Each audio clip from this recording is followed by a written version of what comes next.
लोकसभा चुनाव में बीजेपी ने सहयोगी दलों की सहायता से केंद्र में सरकार बनाई है। मोदी जी के करिश्माई नेतृत्व ने बीजेपी को लगातार तीसरी बार सत्ता में बिठाया है। लेकिन एक प्रश्न बीजेपी के प्रति आस्था रखने वाले और उनके विरोधियों के मन में भी आना स्वाभाविक है कि मोदी जी के बाद बीजेपी से कौन प्रधानमंत्री पद के लिए उम्मीदवार हो सकता है। आइए आज ज्योतिष के माध्यम से इसी प्रश्न का समिति दायरे में विचार करते हैं। राष्ट्रीय स्वयंसेवक संघ के गढ़ नागपुर की मिट्टी से जुड़े और भारत के वर्तमान सड़क परिवहन और राजमार्ग मंत्री नितिन गडकरी भी इस सूची में बड़ा नाम है। अपने जवानी के दिनों से लेकर आज तक सावरकर और गोलवलकर के सिद्धांतों से जुड़े होने की वजह से उन्हें आरएसएस के सबसे पसंदीदा नेताओं में से एक माना जाता है। नितिन गडकरी ने हमेशा से ही खुद को आरएसएस के सिद्धांतों पर चलने वाला बताया है। नितिन गडकरी ने सड़क परिवहन और राज्य मंत्री minister of road transport and highways रहते हुए जो सराहनीय काम किए हैं उसे आज पूरा देश जानता है। 1995 से 1999 तक वे महाराष्ट्र के पीडब्ल्यूडी मंत्री थे, जहां उन्होंने बहुत से अतुल्य काम किए।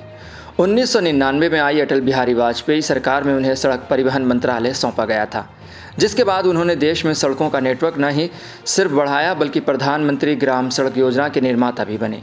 आम लोग आज भी उन्हें मेहनती नेता के तौर पर जानते हैं, जिनके हर राजनीतिक दलों से अच्छे संबंध है। नितिन गडकरी भारत के सबसे लंबे समय तक सड़क परिवहन मंत्री बने रहने का रिकॉर्ड अपने नाम कर चुके हैं। वो 9 साल से सड़क परिवहन मंत्रालय को संभाल रहे हैं। उन्होंने 18 साल की उम्र से आरएसएस के सिद्धांतों पर चलने का फैसला कर लिया था और आज भी वे बिना किसी विवाद के बिना हर राज्य से अपने रिश्तों को बनाकर देश के लिए काम कर रहे हैं। बहुत सी अन्य बातों को देखकर यह लगता है कि मई 2025 से अगस्त 2026 तक का ये वो समय है जो गडकरी को प्रधानमंत्री बना सकता है। अगर वह इस समय में प्रधानमंत्री नहीं बने तो फिर आगे कोई संभावना नहीं है। वहीं दूसरे हैं देश के गृह मंत्री यानी होम मिनिस्टर अमित शाह जी। इस सूची में शायद जनता द्वारा दूसरा सबसे पसंदीदा नाम है।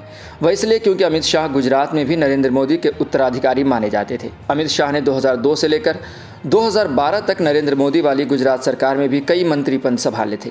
उन्हें पीएम मोदी के रणनीतिकार और एक मेहनती सेनापति के रूप में भी देखा जाता है। गुजरात से होने के बावजूद उन्हें 2014 के चुनाव में उत्तर प्रदेश जैसे बड़े और अहम राज्य का प्रभारी बनाया गया था, जिसमें उनके नेतृत्व में भाजपा ने रिकॉर्ड यानी 80 लोकसभा सीट से 73 पर अपना कब्जा किया था, जिसके बाद उन्होंने भाजपा के राष्ट्रीय अध्यक्ष के पद को भी संभाला था।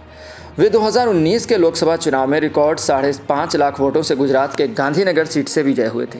जनता उन्हें इसलिए भी मोदी के उत्तराधिकारी मानती है क्योंकि उनके गृह मंत्री बनने के बाद ही देश में सबसे अहम फैसले लिए गए, जैसे अनुच्छेद 370 को हटाना, 3 तलाक के खिलाफ कानून लाना और नागरिकता अधिनियम संशोधन CAA एंड NRC को लाना। उन्हें एक जल्द निर्णयकर्ता के रूप में भी देखा जाता है, इसलिए वह भी मोदी के बाद एक विकल्प के तौर पर देखे जाते हैं। वहीं देश के सबसे बड़े राज्य उत्तर प्रदेश के मुख्यमंत्री योगी आदित्यनाथ मोदी के बाद प्रधानमंत्री पद के सबसे अव्वल दावेदार माने जाते हैं। योगी आदित्यनाथ प्रधानमंत्री पद के लिए जनता की भी पसंद माने जाते हैं, जिसके कई कारण हैं।